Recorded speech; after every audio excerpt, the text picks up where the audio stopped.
Why is mess good in your life?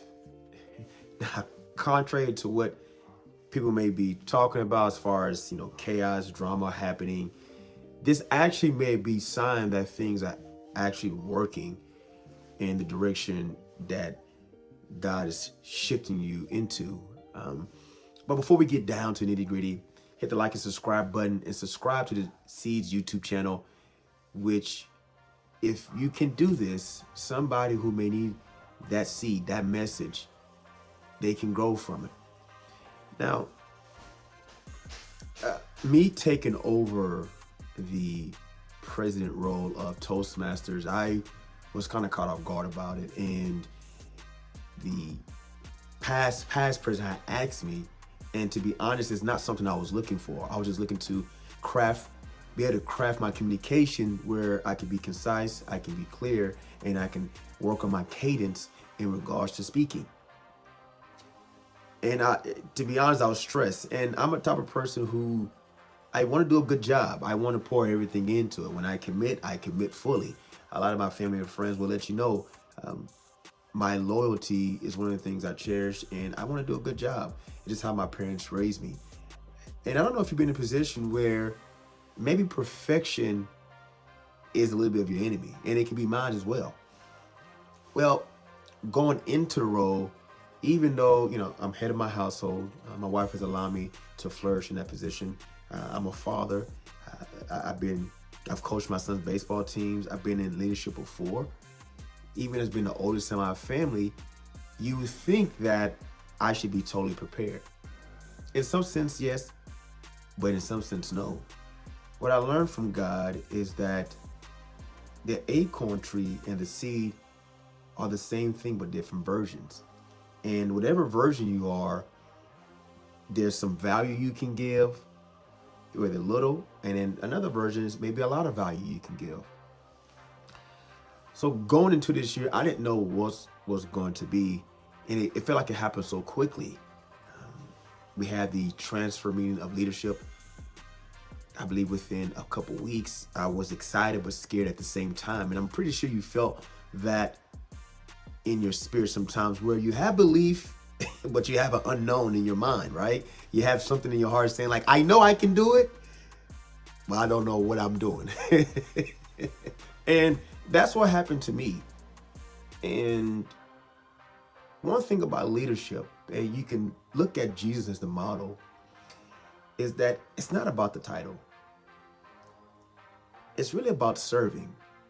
And when you're trying to serve and do the best you can for other people to grow, it can be daunting at times because sometimes growth is small. A lot of times growth is small. And I keep referring to this seed because when you are growing yourself, a lot of times you don't see the changes. And I don't know if you grew up like I grew up, but it's hard for me to accept compliments because I'm so driven. I'm so trying to do X, Y, and Z, X, Y, and Z. I had to get used to taking compliments because you don't know if you're doing a good job. Are they growing in the same space? Well, I want you to think about something very quickly. Let's just take the onset of a farmer. And this verse has just been popping up in my mind. It's Proverbs chapter 24, verse 27, where it talks about complete the outside work. Prepare the field, then build the house. And it's 3 stages, and I want you to think about your life in those 3 stages. So let's just say you're a farmer for context, and you're looking at this field. It's a massive field, and all you see is dirt and weeds everywhere. Well, the first part, you're gonna pull all the weeds. You're gonna get everything out of that environment that may be corrupting the seed you want to plant. So many of times when I've been working towards a goal, I've been so focused on a goal and haven't really understood that the environment matters. Where you plant your seed matters. Because if you're planting your seed and all you see is weeds, Does the seed have enough encouragement to grow? Do you have people around you right now that are choking the gift, the calling that God has given you? I don't know. Something to think about. Or have you looked into all the things that may be limiting you from real growth in your life? Have you looked at the inventory in your heart and taken out some emotions that are crystallizing false beliefs in your mind? Well, this is something that I've had to do, because transformation is slow.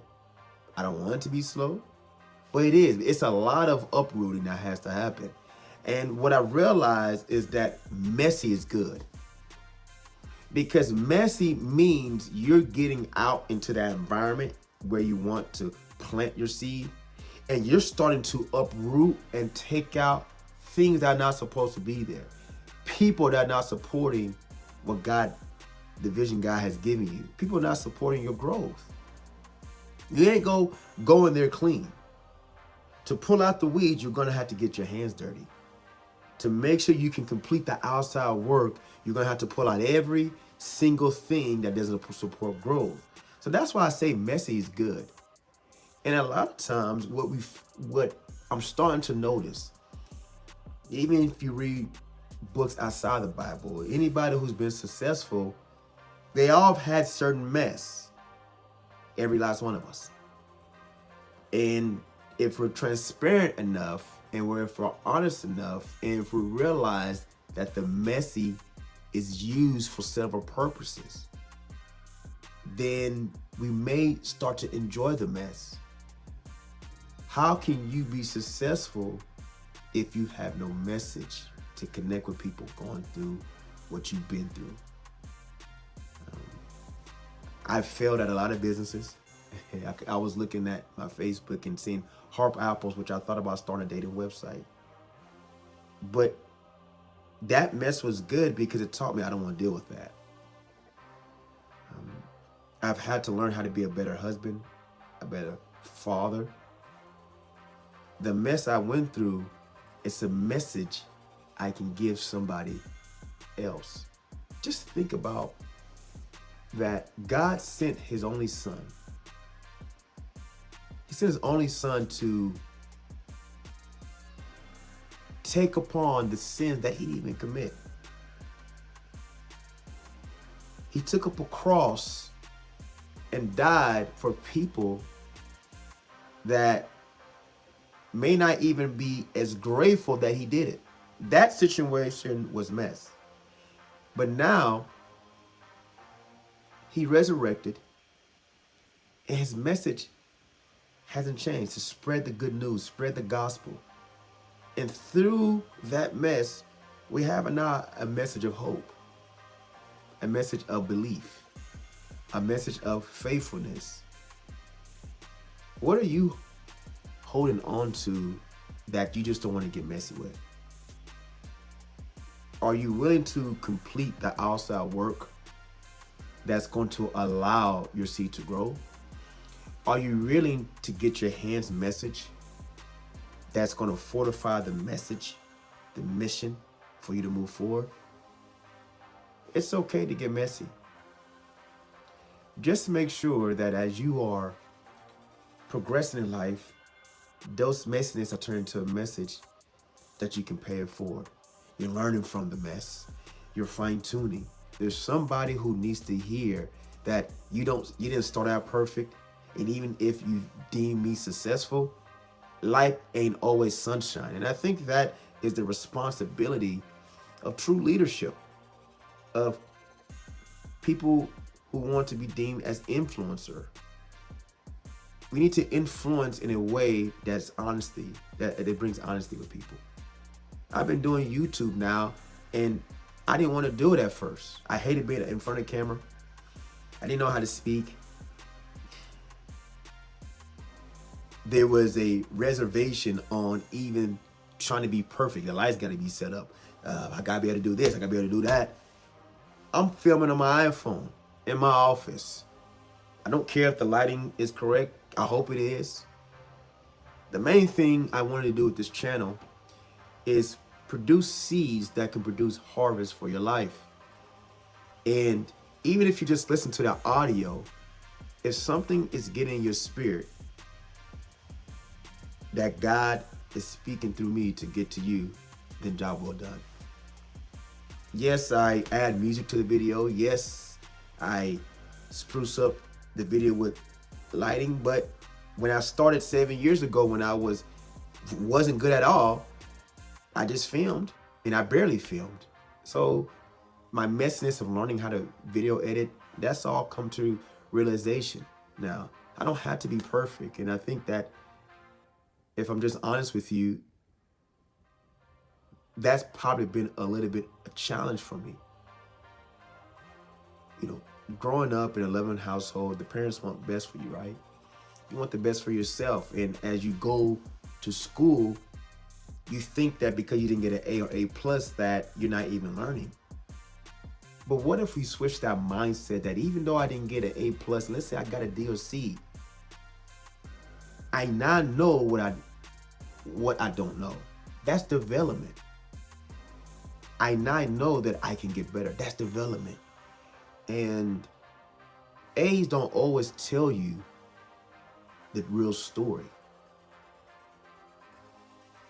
Working through the process, getting better, refining yourself, getting out there, being successful a little bit, failing a little bit.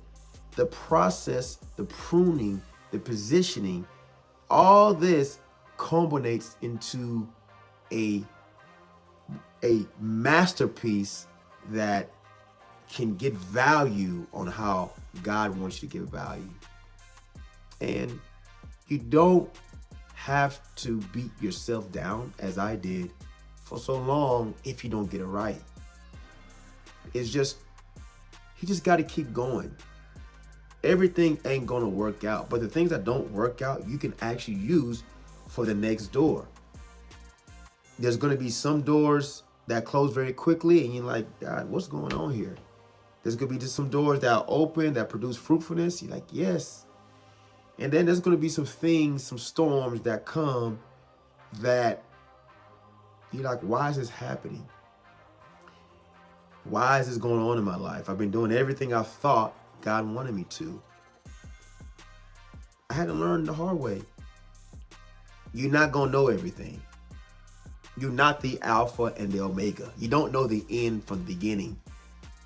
All you can do is do the best you can day in, day out. Understand your context. I now pull everything I'm doing from the context of the scripture of the word. Does it mean I'm perfect? No. Does it mean it gets messy? Yes. But be okay with being messy. Be okay with getting your hands dirty. Your mess will be and can be the message that can not only put your life in the right direction, but also be a way that you can pay it forward for the people coming behind you. Great talking with you.